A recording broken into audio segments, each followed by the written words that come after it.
The race to conquer space has brought incredible advancements, but it has also unleashed a growing threat. Low Earth orbit, the busiest highway of our planet's skies, is becoming a dangerous junkyard of satellites and debris.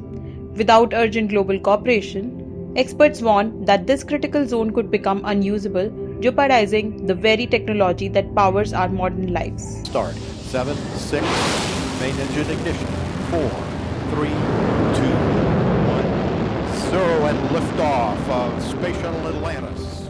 Kholameini highlighted the critical role of low Earth orbit in global communication, navigation, and scientific research, adding that its safety must be preserved to avoid costly disruptions.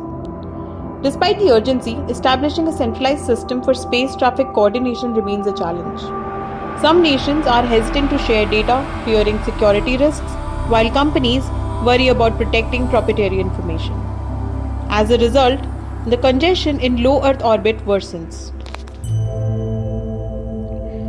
From satellite internet to GPS and weather forecasting, low Earth orbit is essential for global communication and navigation. Yet, it is also home to an alarming number of hazards, both human-made and accidental. A United Nations panel recently sounded the alarm, urging nations and companies to join forces in safeguarding this vital region. In late October, a United Nations panel on space traffic coordination emphasized the urgent need for action. The panel called for a shared global database to track orbital objects and the creation of an international framework to manage them.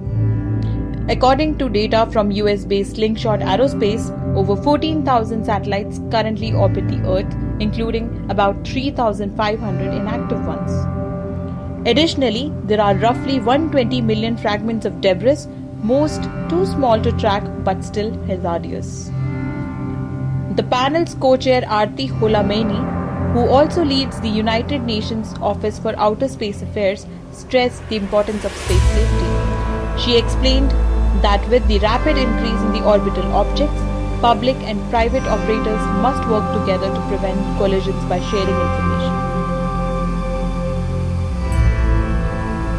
Operators currently rely on informal or semi-formal arrangements for collision avoidance, using data from sources like the US Space Force and the Space Data Association. However, these methods come with issues such as inconsistent standards and accountability gaps. As Bain and others have stated, the stakes are high. Without enforceable global regulations, the safety and sustainability of low Earth orbit are at serious risk.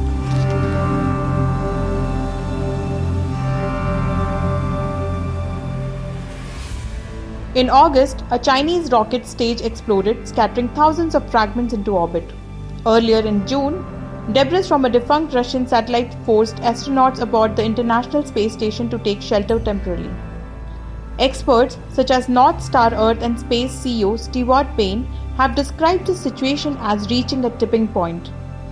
Bain pointed out that with mega constellation like Starlink launching thousands of satellites annually, the capacity of prime orbital zone is being stretched to its limits.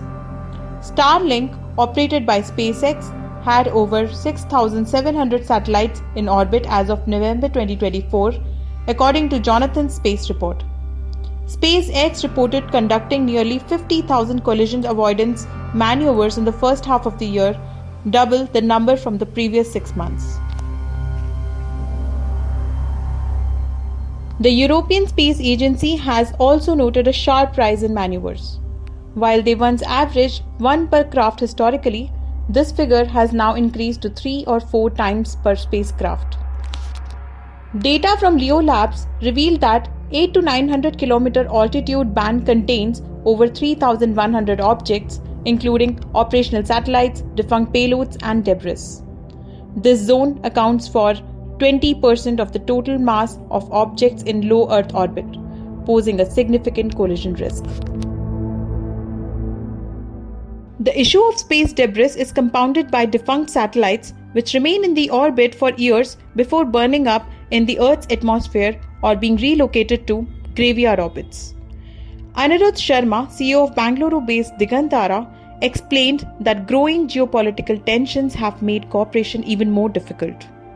He stressed that without global rules, the situation in space could spiral out of control. Hola-Meiney noted that while consensus building takes time, the UN is uniquely positioned to facilitate collaboration. She acknowledged the challenges of speed and trust but emphasized that global coordination is essential to prevent further congestion in the orbit.